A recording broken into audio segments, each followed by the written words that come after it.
Mr. Tamarua, you all obviously engage businesses and communities through your previous and current roles. So what is the expectation out there in the PNG public when we talk about corporate governance? What's the perception and expectation of communities around this? I think the general expectation anywhere is just fulfillment of promise within the resources available. They want transparency as well. And in today's information age, there is a lot of information out there, so there can be a bit of a clutter. From an organizational standpoint, we like to bridge the gap. The peak bodies like to bridge a gap. We like to attract investors into Papua New Guinea and ensure that there's an investment-friendly landscape. And we like to encourage the government to facilitate an investment-friendly landscape. The expectation at times is not met, and there's work to be done there. And that's where we like to encourage our friends in government and in the public sector, because it rubs off on our reputation, our international reputation, and our ability to attract investment in country. That in turn, it affects our revenue, government revenue, employment, and just generally development and a better standard of living for our citizens, especially those employed in the private sector. In recent times, I feel like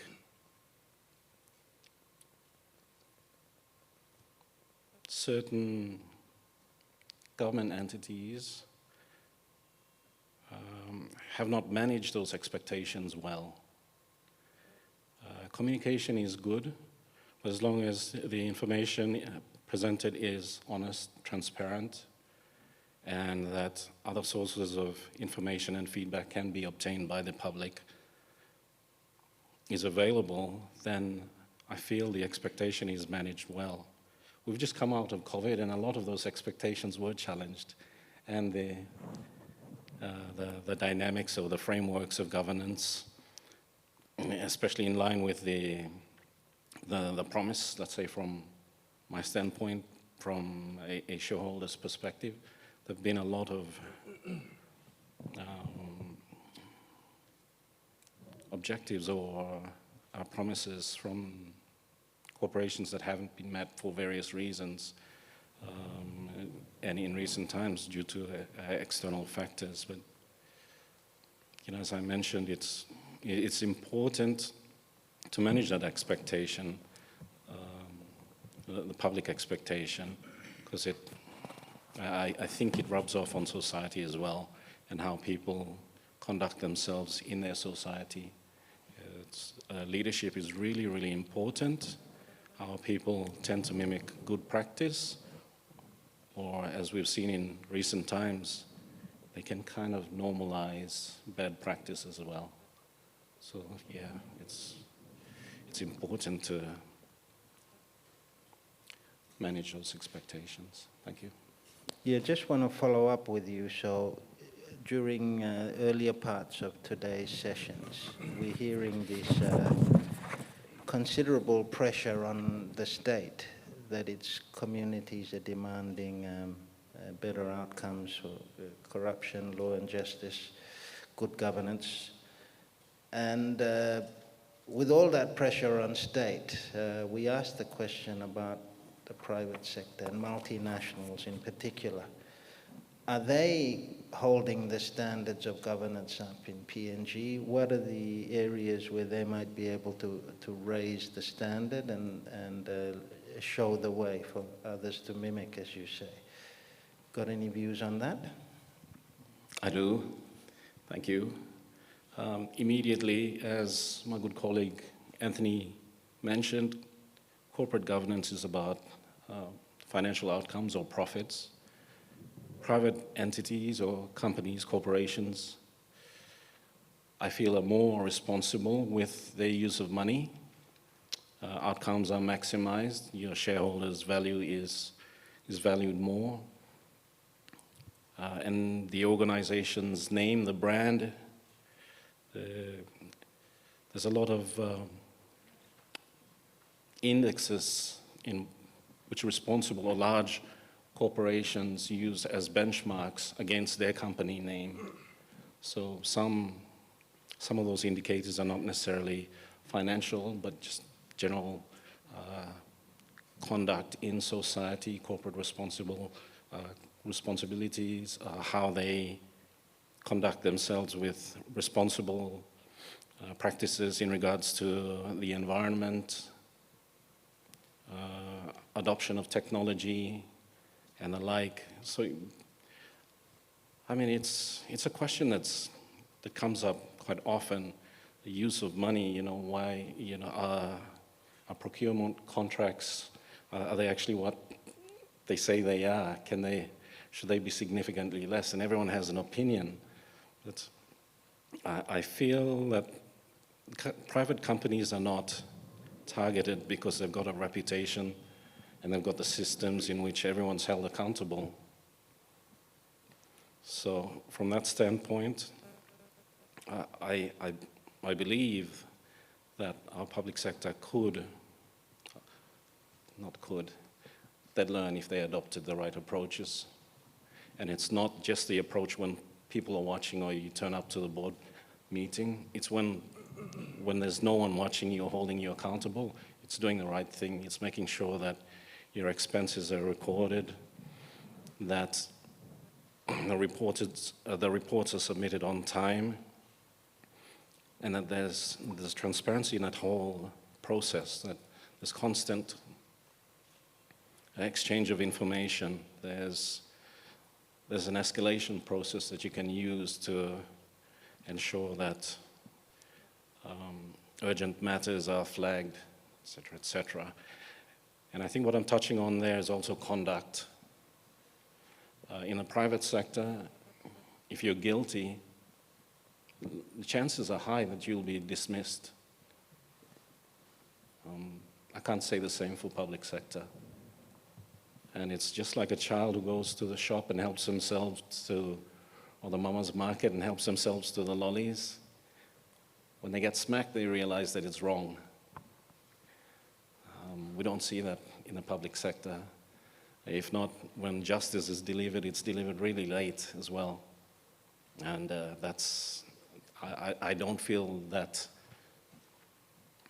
strong enough to deter bad practice. Thank you. Thanks. We're going to come back to that. You want to add to that, Mr. Yauieb? Yeah. Yes, thank you. So, there are three terms I like to use. One, sort of studying, analyzing sort of the performance of the public sector. Economy, efficiency, effectiveness. Economy really relates to the use of inputs and how they've been put to use to achieve outcomes. Outputs are used, efficiency, is used to measure outputs, and then for results, that's efficiency.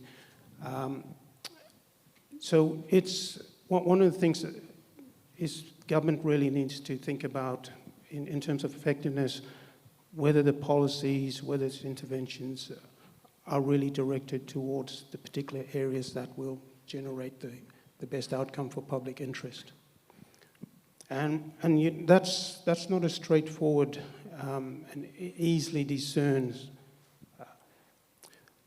goal, because, as I said earlier, there are a multiplicity of stakeholders, and understanding, if you just do the cost-benefit analysis, understanding who wins, who loses, and at the end of the day, overall, can you say that there's a net benefit? But one of the things that government really needs to think about is which functions does it choose to take, which are important for the public interest, and then the structures that it sets up in order to deliver these functions. And so when the discussion around corporate governance, you can really apply to the agencies that sit within the public sector. And as we know, there are different agencies within the public sector. There are the departments that are set up specifically to deliver services under service standards or service charters. You then have statutory bodies that are set up under legislation. Some of these may be also incorporated and subject to the Companies Act. Some are not incorporated.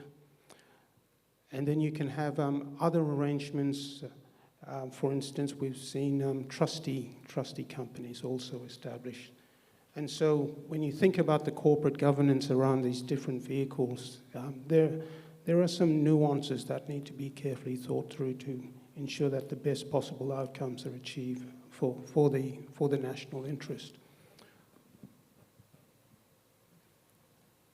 With some of the statutory bodies, and perhaps we'll talk about that later, there are some governance gaps that need to be addressed.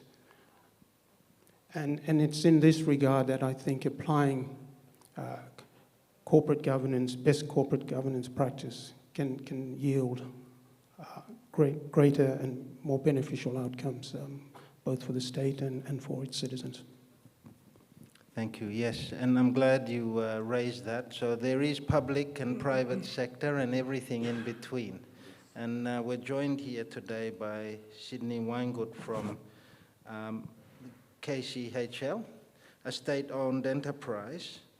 And you're operating somewhere in that space in between. So we're keen to get insights from you on that. And I guess the question there is, what are the governance benefits of operating as a state-owned enterprise under a slightly different legal structure to other public service entities? And noting your legal structure and the situation with your governance, we'd be keen on your views on how that governance experience is going and what benefits you see from that could be applied to colleagues in both the public and private sectors.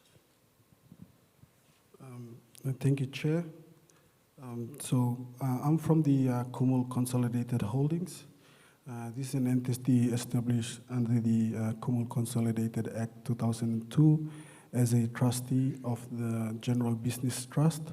So the General Business Trust is made up of all the different SOEs. We have PNG Power, Water PNG, PNG Ports, NDB, National Development Bank. We have New Guinea as well. So the General Business Trust is made up of these different state entities, and we hold that trust in our shareholder, which is the government and the citizens of this the country. So the trust is responsible for the majority of state-owned enterprises, related businesses, entrusted to grow these assets and generate revenue for the state, as well as paying dividends. So in the SOE space, there are currently some initiatives that we're undertaking to improve governance standards and principles, frameworks, policy that's been lagging for some time, and we've been putting towards some of these initiatives. I could just highlight some of these initiatives for you here. In 2019, the government went through the SOE reform program, which focused on key 4 priority agendas, which is to improve SOE performance, business value improvement, legislative and policy amendments.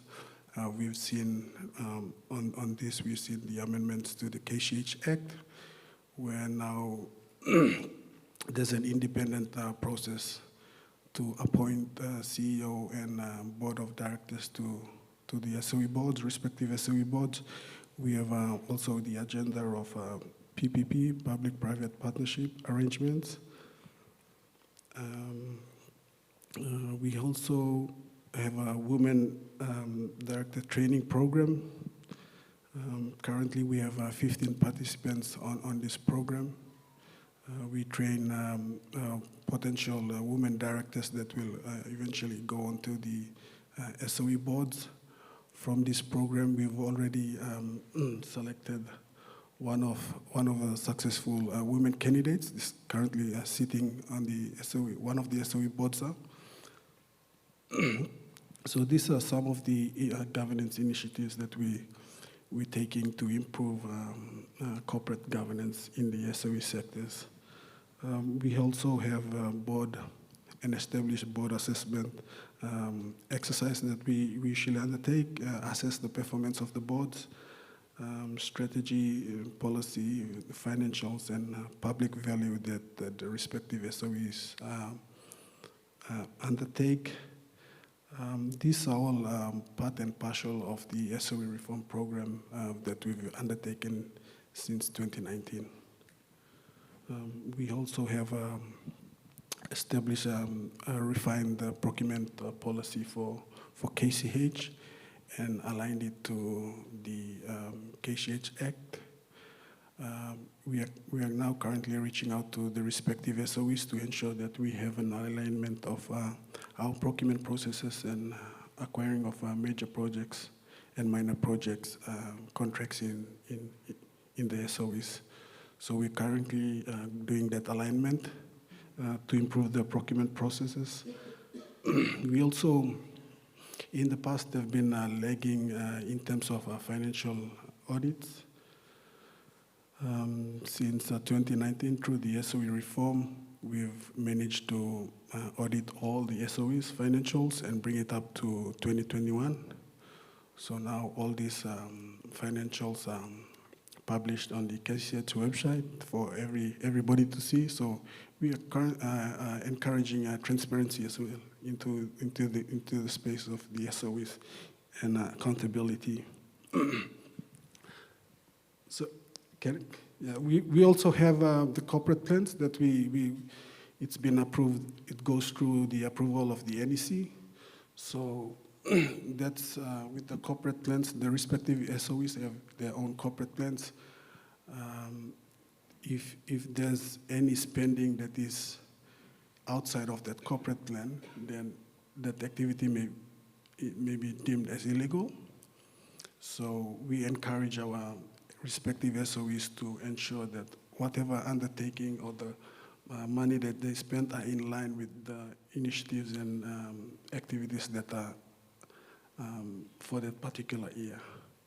So this is some of the governance work that we're doing in the SOEs.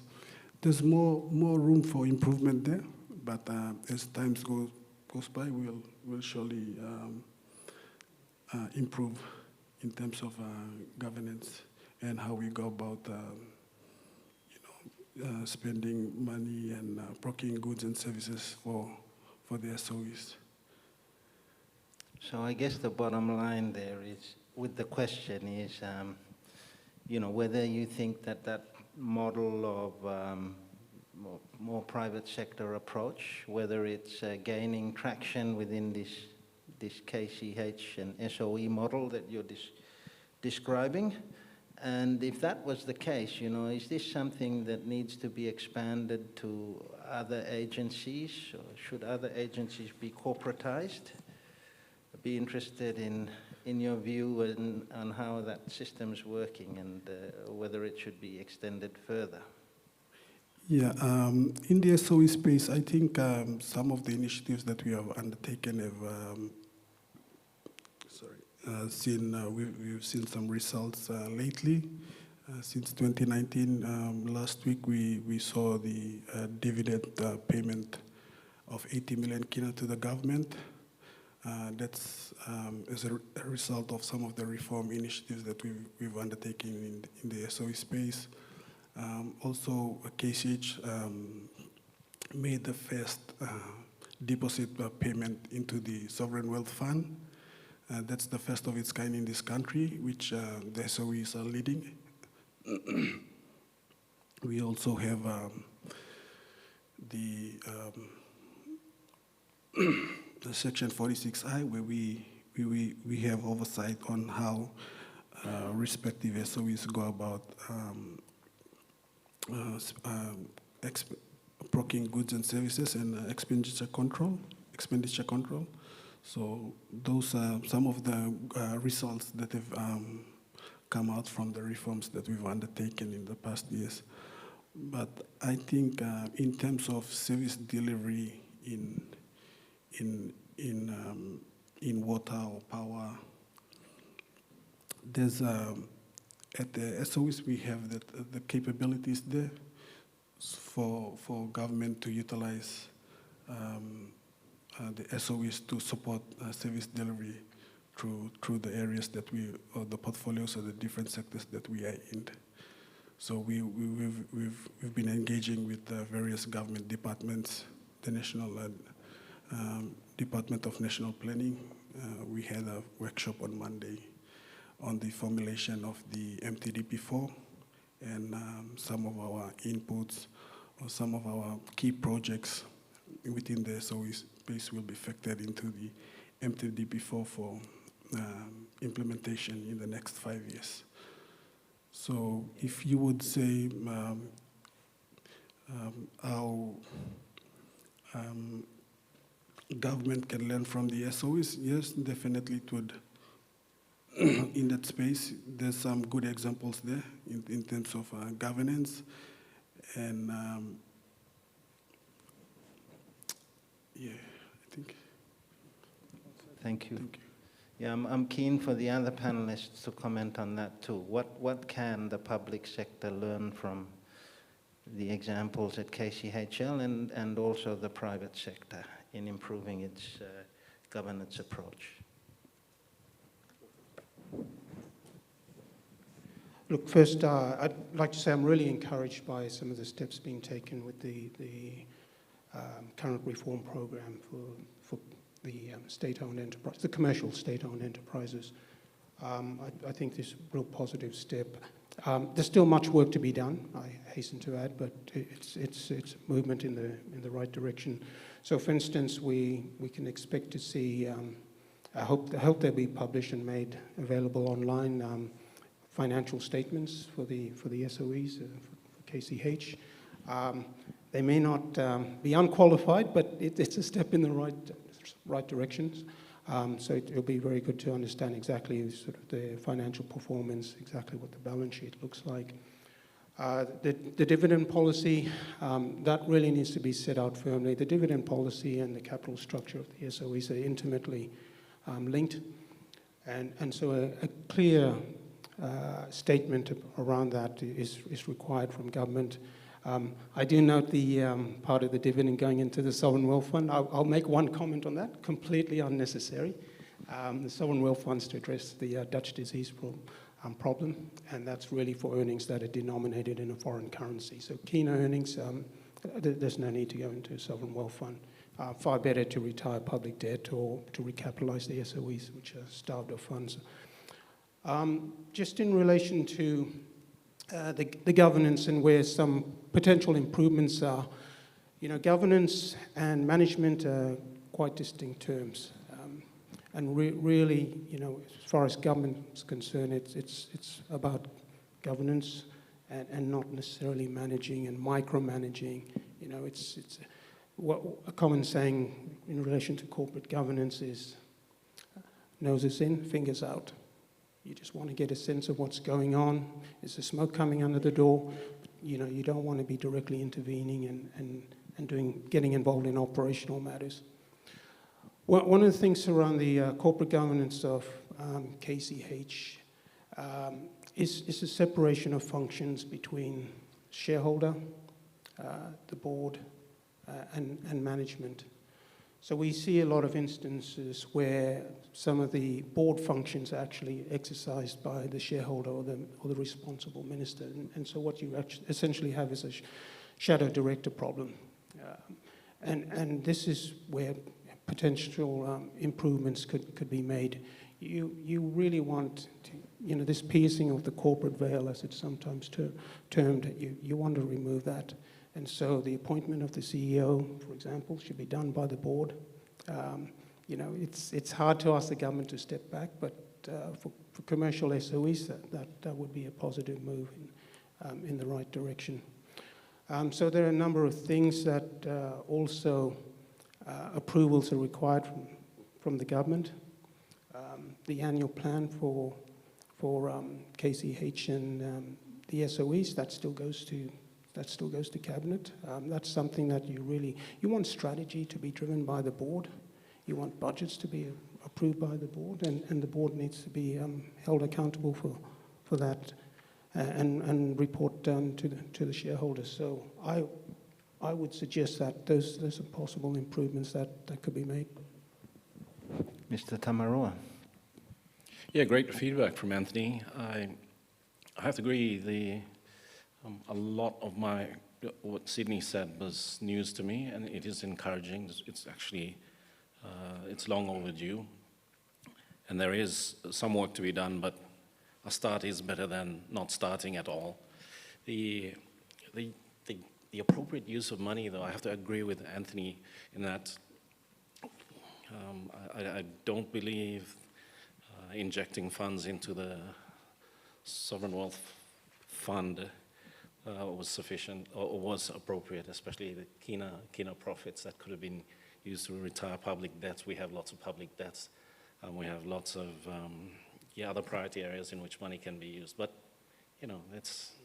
it's a call that the board has made, and it's good to see that there is surplus money and it's going to some good use. I believe everyone out there asks a question, so it's about limiting political interference at the operational level, board level, and ensuring that the best people are recruited and appointed without political influence, and furthermore, ensuring that those people are trusted and protected to do the best thing, do the right thing by those organizations and not be penalized. I feel like we've had people, really good people who've come in and have tried to do the right thing, but because it has not been seen favorably, unfortunately we lose those good people.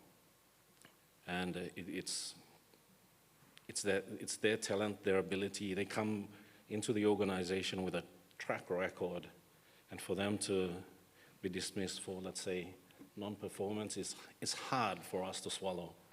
It's actually not believable, but that's happened a lot in the past.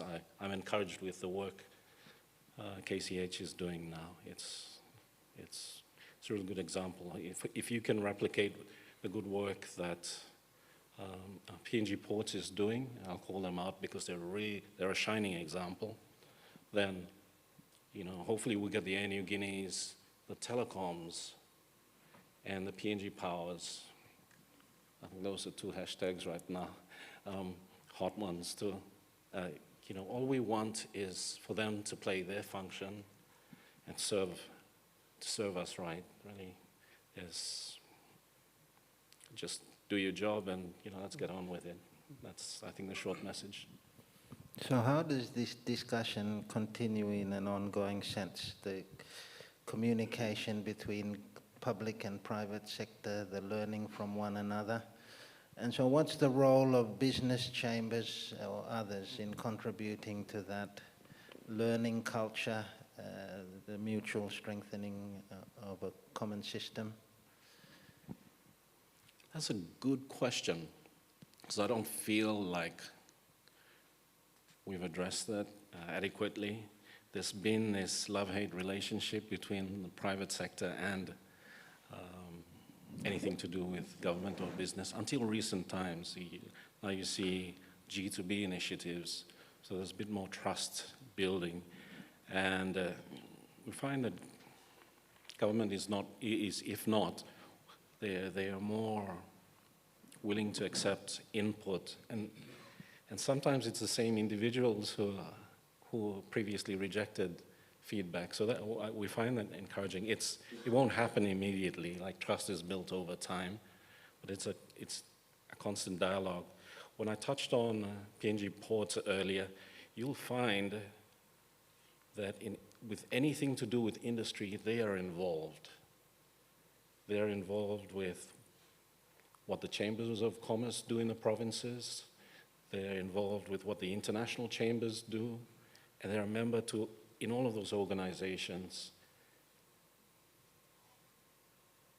And they give good input, and it's from organizations like them that we start to understand how government-owned entities go about their business.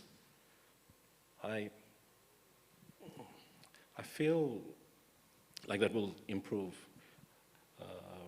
sooner than later, because the appetite there is increasing. A lot of initiatives, a lot of engagements, and with the interest in the region, you've got our international friends, the Australians visiting, you've got the Americans visiting, Chinese visiting, et cetera, et cetera. So the government realizes that the government alone and public sector cannot fulfill what is required out there. So I hear the public-private partnership would pop up more often than not. So there are some promising signs there. In terms of a structured approach, that is absent, but the willingness to engage, for me, that's gaining traction. Thank you. We'll just pause there for a moment to remind those online and in the audience that we are looking forward to your questions. You may just get stuck with mine, and I know there's some important questions that people want to ask. This is your chance while we've got this experienced panel on board. So we've talked about these principles, Mr. Yauieb, that differentiate between a private sector approach and a public sector approach.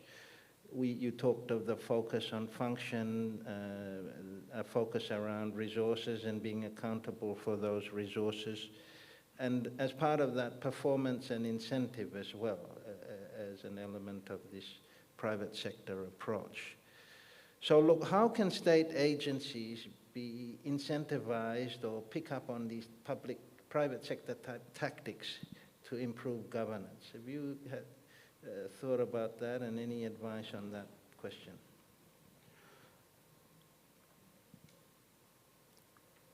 So we see in the private sector that remuneration can provide a very powerful incentive, so a reward system for improving performance. That's would be rather difficult to do in the public sector. It's a very uniform structure.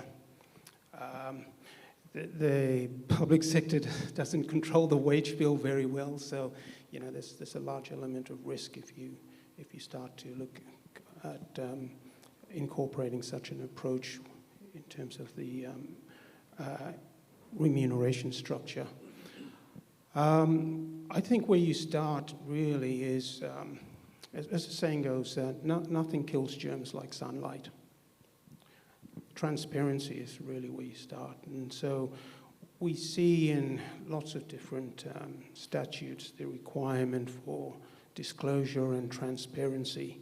So for instance, departments have to publish after the end of the quarter of the preceding year a report that outlines whether they've achieved the goals that were set for their entities. There are ministerial statements as well delivered to Parliament. But these reports, I don't think I've seen many of them actually made available publicly. I don't see them published on websites. We know that external audits, there's considerable delays. So we, up to, I think there's a lag of 5 years. I'm not sure, it depends which agency you look at. There's over 1,500 different entities within the public sector. That's according to a report by the parliamentary committee. I think you mentioned earlier the public sector parliamentary committee inquiring into the performance of the public sector. So clearly, it's a huge number there, just in terms of the external audit, which provides that assurance function that resources are being used correctly, that outcomes, mandated outcomes are being achieved. We just don't know whether that's being done or not, certainly not in a timely fashion. The internal audit function as well, that's a practice, in the private sector that could be usefully applied in the public sector. And so there is an initiative by the Department of Finance to roll that out. I decided to check yesterday whether internal audit committees had been set up for two key financial agencies, the Department of Treasury and Department of National Planning. And apparently that's still work in progress. And again, the internal audit, it's part of that risk function, just ensuring that, again, resources are being used correctly and there's compliance. Lately, what we see in the private sector is what's called the 3 lines model. This also, internal audit also tries to play a value add function as well, just suggesting improvements to process. So that could be usefully applied as well. But I think transparency is really where you start. There should be publication of exactly what the service standards are for different departments, for different public sector entities, or service charters, depending on the nature of the organization. And this, I think, helps to really usefully determine benchmarking performance, but also determine sort of what the resource allocation needs to be like. So we've seen that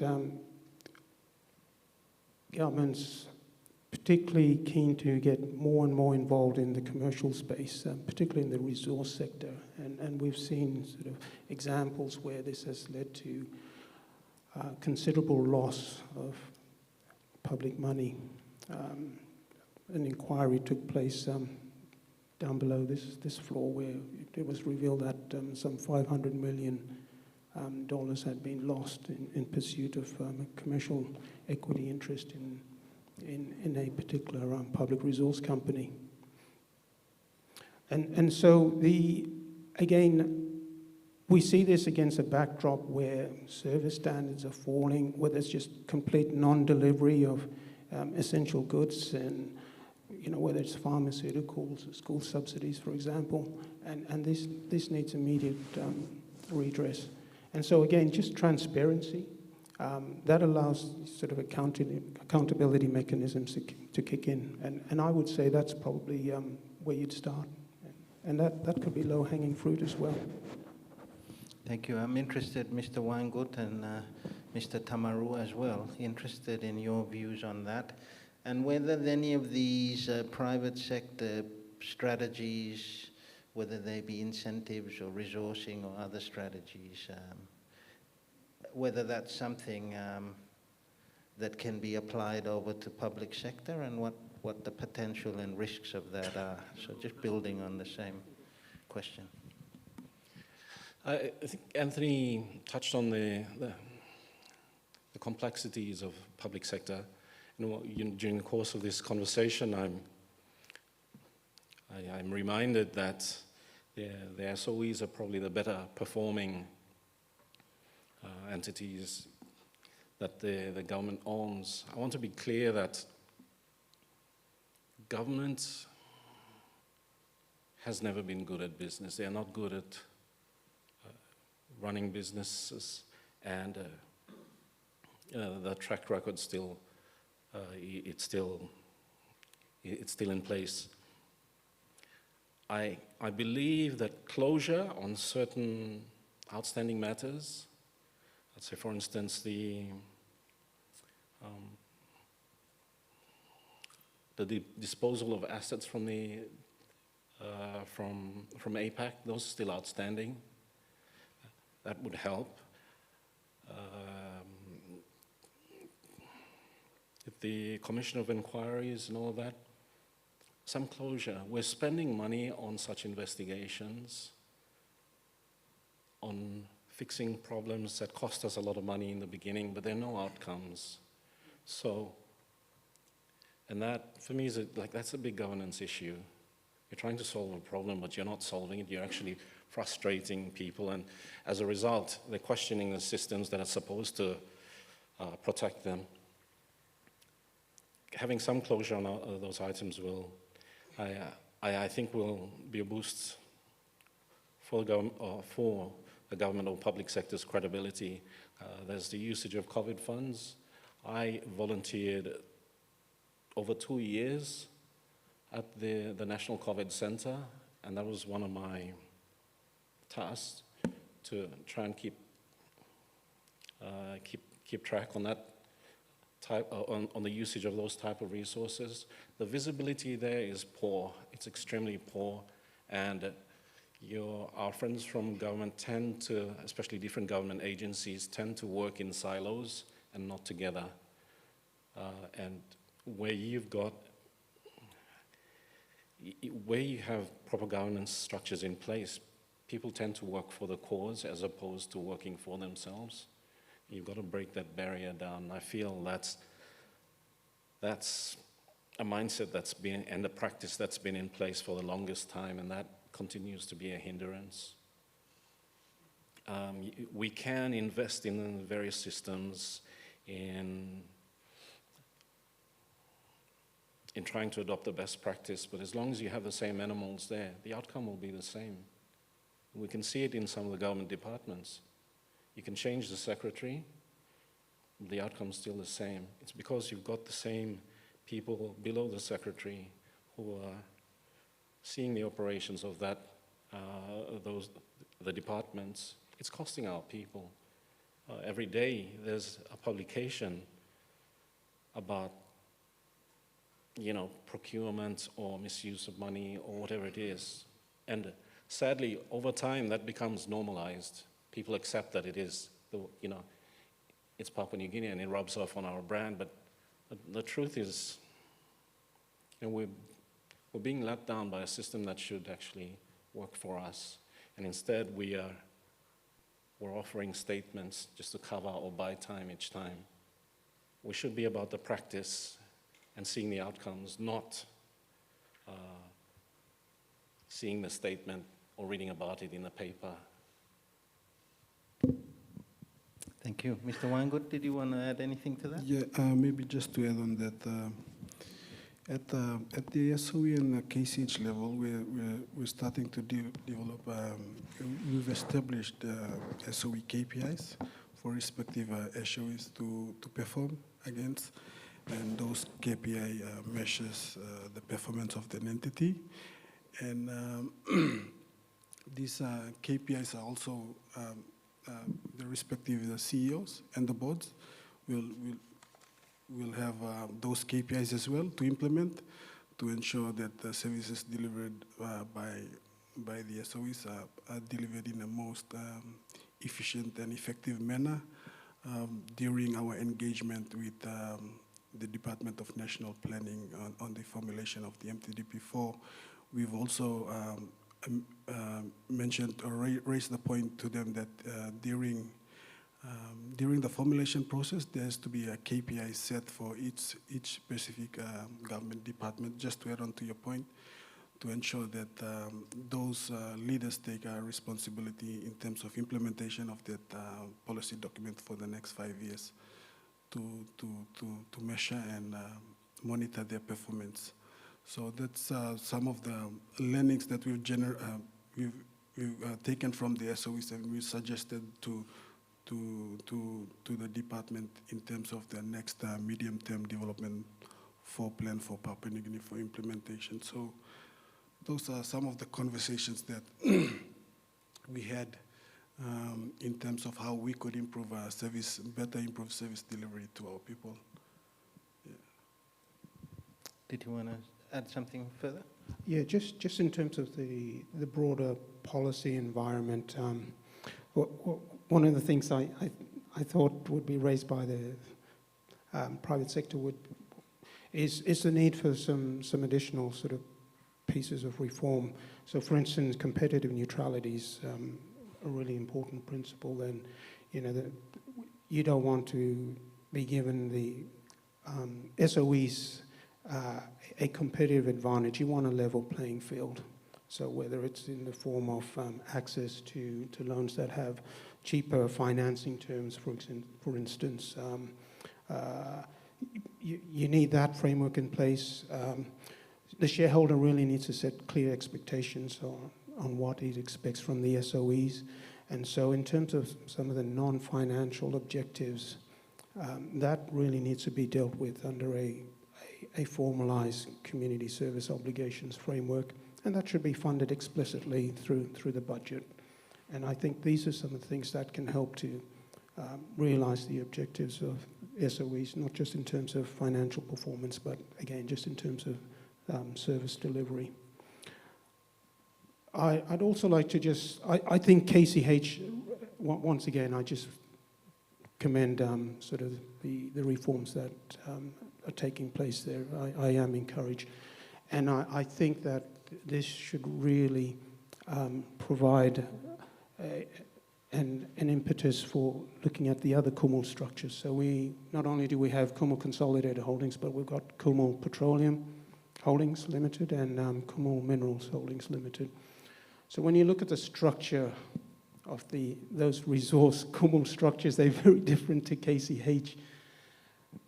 One of the first things you'll notice when you look at the legislation is that, if I can just concentrate on Kumul Petroleum, for instance, it explicitly states in the legislation that it is not part of the state and it is not an instrumentality of the state. It also states that its assets are not public assets.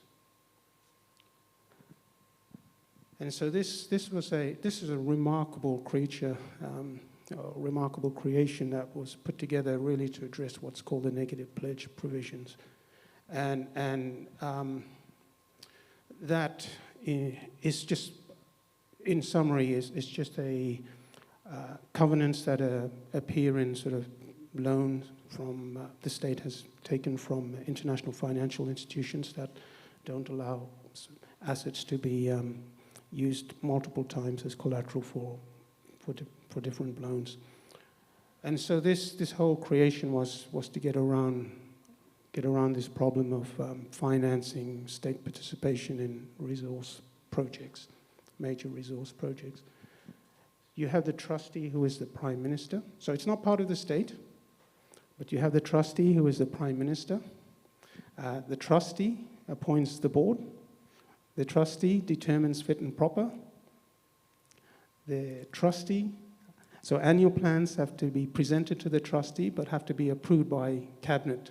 So remember, they're not part of the state, but yet there's still a process that involves the trustee being the Prime Minister and approvals, especially for the annual plan, being granted by the National Executive Council. One of the immediate problems with this structure from a corporate governance perspective is the conflict of interest. So conflict of interest also covers conflict of duty. So a trustee, it's a fiduciary. And we know from common law that the duties of a trustee is one that is a priority above other duties. But we have a Prime Minister that has been elected and appointed by Parliament to serve the national interest. And so you have an immediate conflict. And so that's something that, again, just in terms of governance gaps, that needs to be closely looked at. And I would suggest that that's another area where reforms could be introduced. And we know that there's considerable funds flowing into Kumul Petroleum.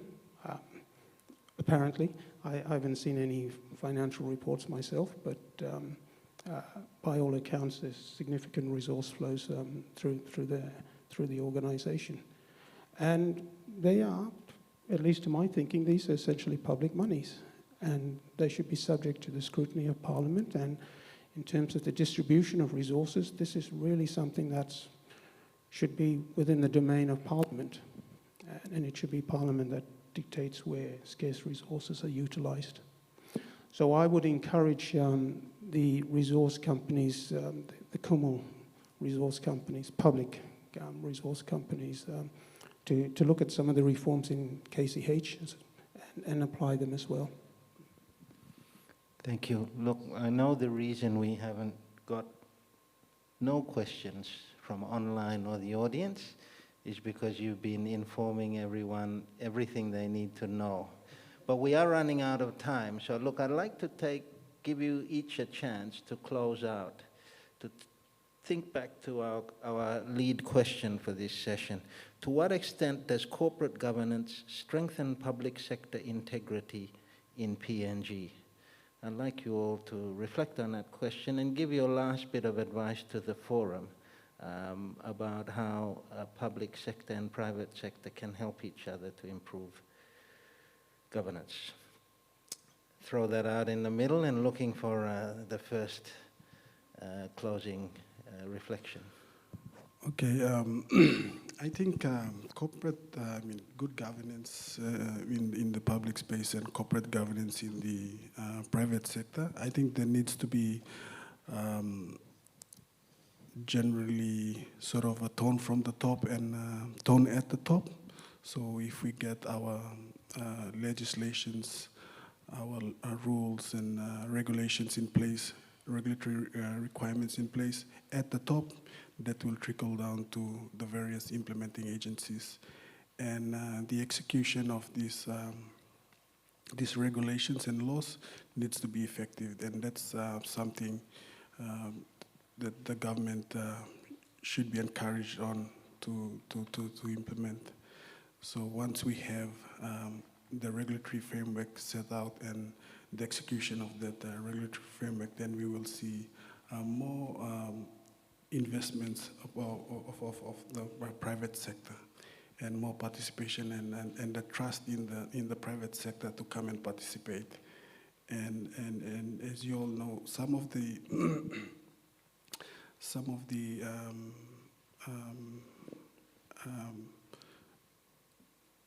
services that can be offered by the state can actually be offered by the private sector as well in terms of service delivery and goods and services. So yeah, I think just to round out on our discussions, I think there needs to be a tone at the top and tone from the top to ensure that good governance is cascaded down to the private sector, right down to our local communities. Agree. Everything starts with leadership here, and the extent of acceptance is led by leadership, or the leadership of the day. The leadership has got to see a need for it as well. So it comes back to the motivation as well. I sometimes feel like there is a conflict of interest, especially when you've got your members of parliament meddling with bureaucratic matters. You will not have the bureaucrats do their job properly. I mean, these people are properly trained in whatever field they're trained in. And in the past structures, we've seen that the government has been very effective in delivering services, and that it's simply because there was less interference with the bureaucracy. The workforce was protected. I feel like that approach is it has created some fear within the bureaucracy, and people perform to keep their jobs as opposed to doing the right thing by the people. And they're human, they have to survive. Having the right protection in place, the right structures, legislation, that's important too. I feel like training our people to have that type of mindset is also important, sometimes when the workforce keeps leadership honest, you can have strong governance because your workforce demands it, your people demand it. At the moment, the power is invested in one person, and people's compliance to that person's desires actually empowers him even more. I feel it should work the other way. So really, yeah, to answer the question, it is leadership driven,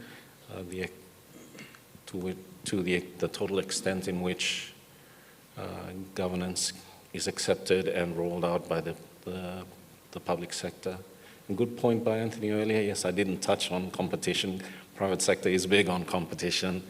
And yeah, there was one time when we saw the growth of monopolies like nobody's business. I'm happy to say that we slowly crossed that bridge, but having a choice is really important. It's also, in my opinion, it's part of democracy as well. I mean, we're not a socialist state, and you should have a choice. And that's that. It's encouraging to see that we've got good examples within the government space through KCH especially. And there is room for improvement within those Kumul structures like Anthony mentioned. I feel like once a department performs and starts ticking those boxes and gets sufficient praise for its performance, then the others will follow. They'll want to outdo each other. At the moment, there's no mechanism in place. Their performance is not measured. And therefore, I feel like there's no need to perform. Yeah. So the extent in which they accept governance or good performing mechanisms is dependent on the need, and the need is not there. Maybe I'll just add to that in terms of competition.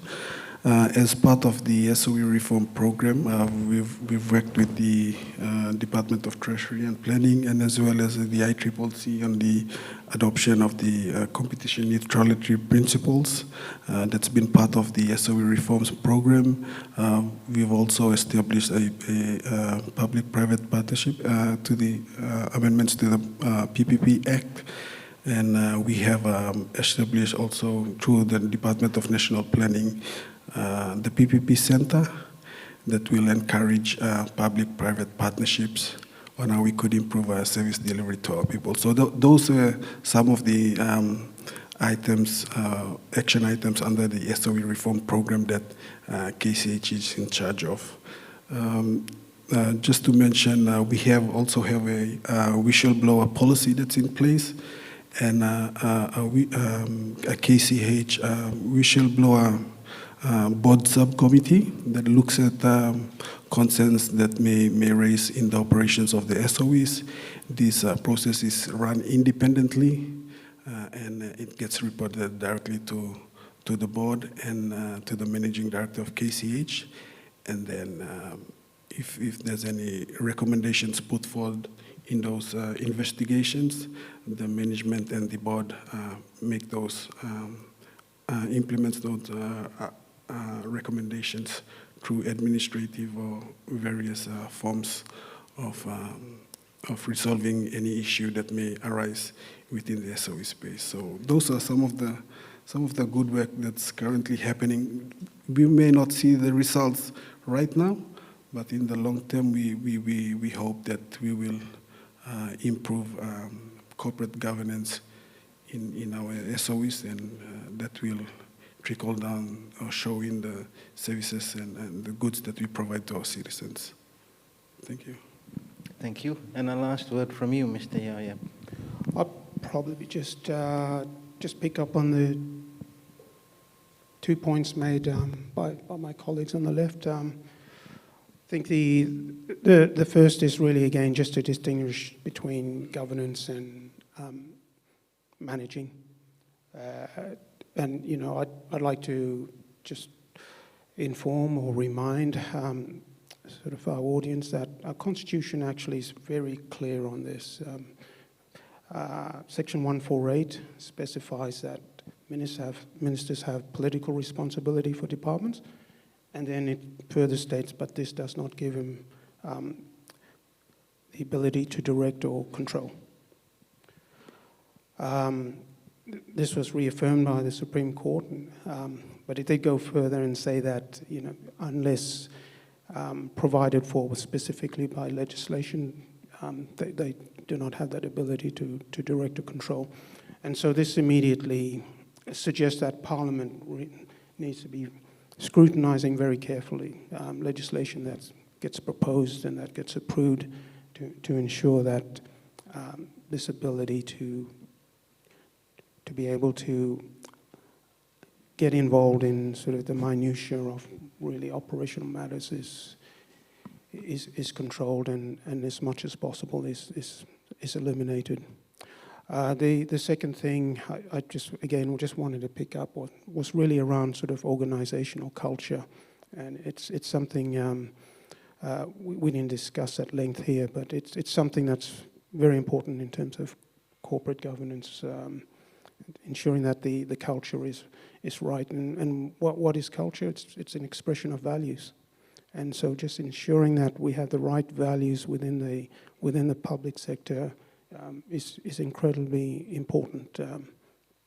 Culture is what we do when no one's watching. And so I think that's obviously, that will take some time to get the right culture in place. So that's a longer term effort and reform, but that stands really at the center of how we get the right outcomes in the public sector. Yeah. Thank you. Thank you.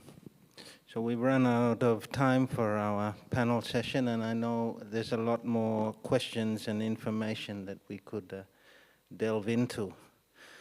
But just touching base on some of the key points, we have a system, our economy and our social system here means we depend on both public and private sector inputs for services and economic growth. Within that, we see that there are opportunities for public and private sector to work together to address corruption and other issues. But we see through the panel's sharing that this is a very difficult proposition. We have, in fact, an array of legal structures in play. It's not just public and private, there's many different variations in between. And that creates a complex environment, and as Mr. Yauieb tells us, it's sometimes easy for people to take cover under that complexity. And it's when that happens and when those difficult or when those non-transparent activities occur that private sector loses confidence in the public sector. And that's at the heart of the relationship between public and private sector. A relationship where you might expect to have confidence in your government to set the platform. But the private sector too is is also responsible for setting the tone, as we heard from Mr. Waingut, and that's important. Private and public sector leadership are both expected to set a tone which employees down the line can build on. And from that, we may have a chance of building this organizational culture that's needed to make the long-term reforms and changes. So the opportunity is there for public and private sector to work together more closely and learn from one another. And if we hear the panel correctly, public sector, what you can learn from the private sector is an important focus on your purpose and function. That's what drives private sector and its ability to focus on results. It's focusing on the purpose, the client or the customer that you serve. And so we touched on that as part of it. We also hear that private sector is also interested in protecting reputation, and as part of that, value for money. And that's an attitude that sometimes, if we hear Mr. Tamarua correctly, and I think we've all experienced it, is we're left wanting from some of our public sector agencies. And indeed, while we didn't discuss it, from some of our big private sector players who also have this ability to influence things down the line. So purpose and function, value for money, upholding reputation. It's through those principles that business can generate more custom and activity. It's something that Kumul Holdings is trying to put in place, those private sector values. And as part of that, they're still grappling with how they make this new entity and their colleague SOEs perform up to standard, as it were. I guess everyone is acknowledging that is a work in progress, but some conversation that has to keep going. And for that, we thank the various chambers of commerce and the different public-private initiatives that are starting to sprout. And I guess we'll just have to have more sessions like this where we can learn from those outcomes and help to tweak our collective system going forward. But I'd like to thank the panelists again, and I'd like everyone here to put their hands together. So Ariane has got some things to close the day with. We do want to hold the panelists on stage for a photo session. Ariane.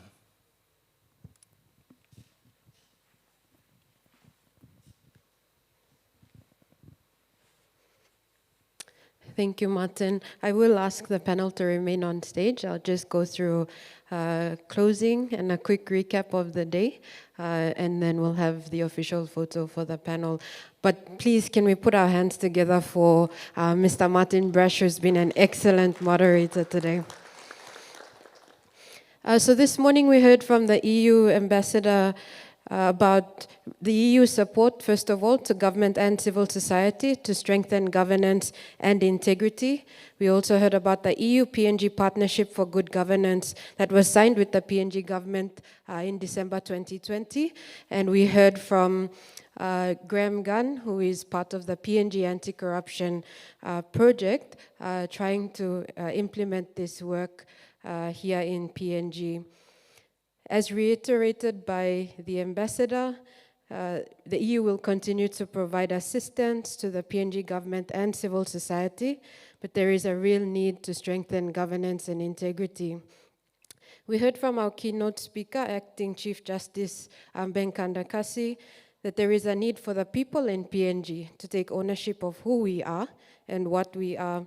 The judiciary has been doing great work in the last few years to help digitize their processes and documents and have a versatile system that allows for greater efficiency and effectiveness in the sector.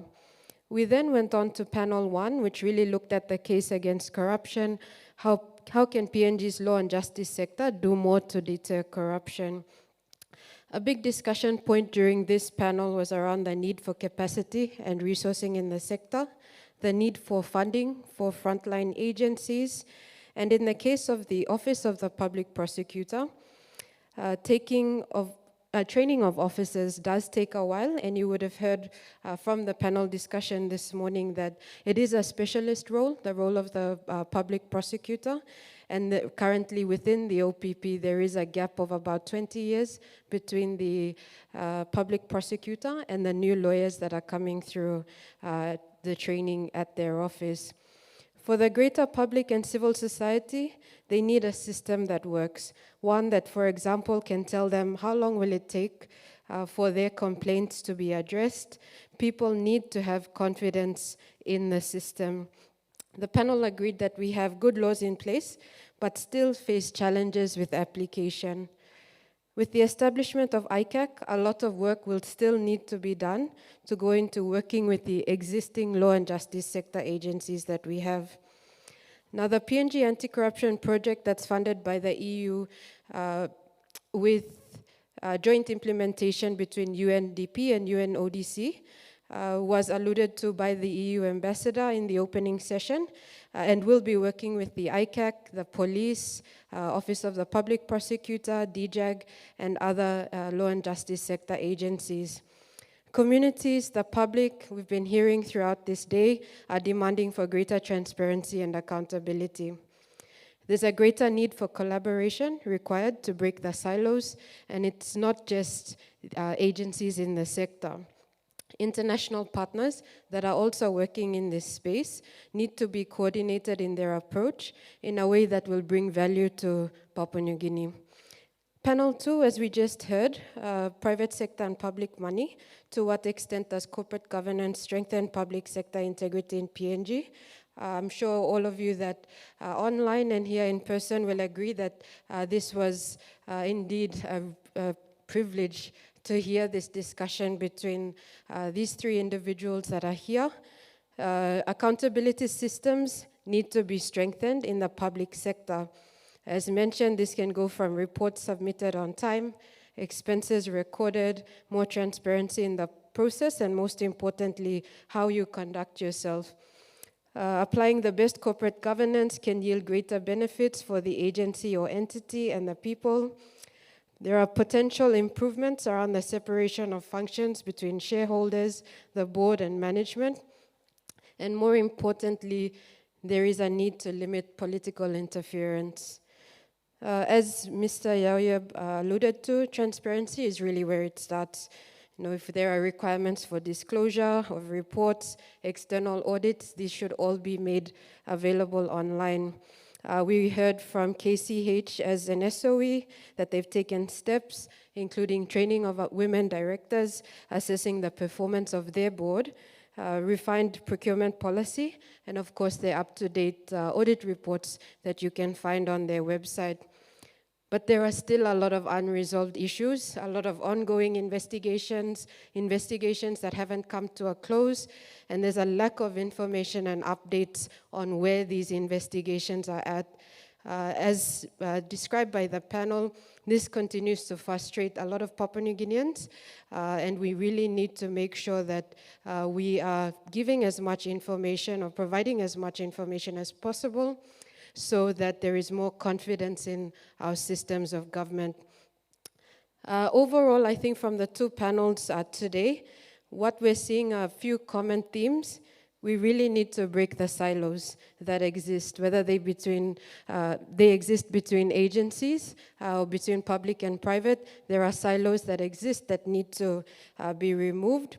We need to be working together, whether it be private, public, or society at large, to bridge this integrity gap that exists.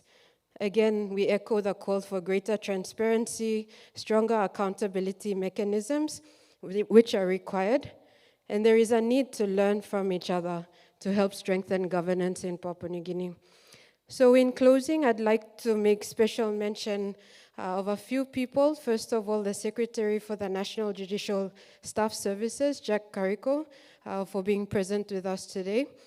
President of the Media Council of PNG, Mr. Neville Choi, our friends from the media as well who joined us today, Mavis Tito, Director of Caritas PNG, our state agencies that are present today.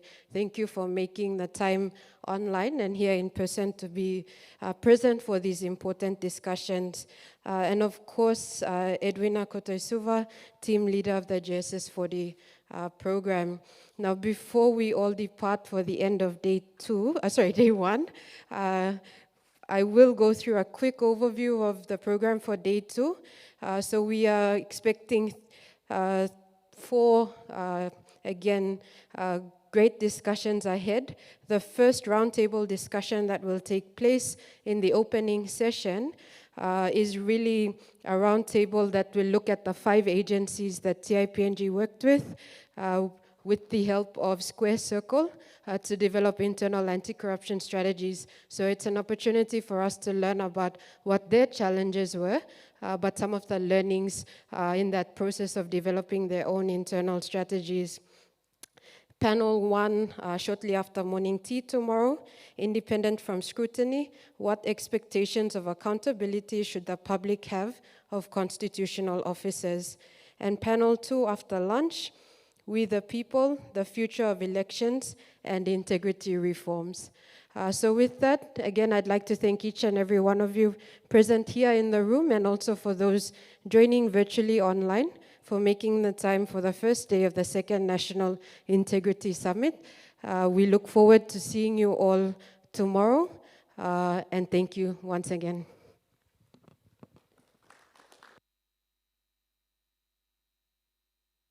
Sorry, for those that are in the room, there is morning tea outside, so please feel free to help yourself to that. Apologies, afternoon tea.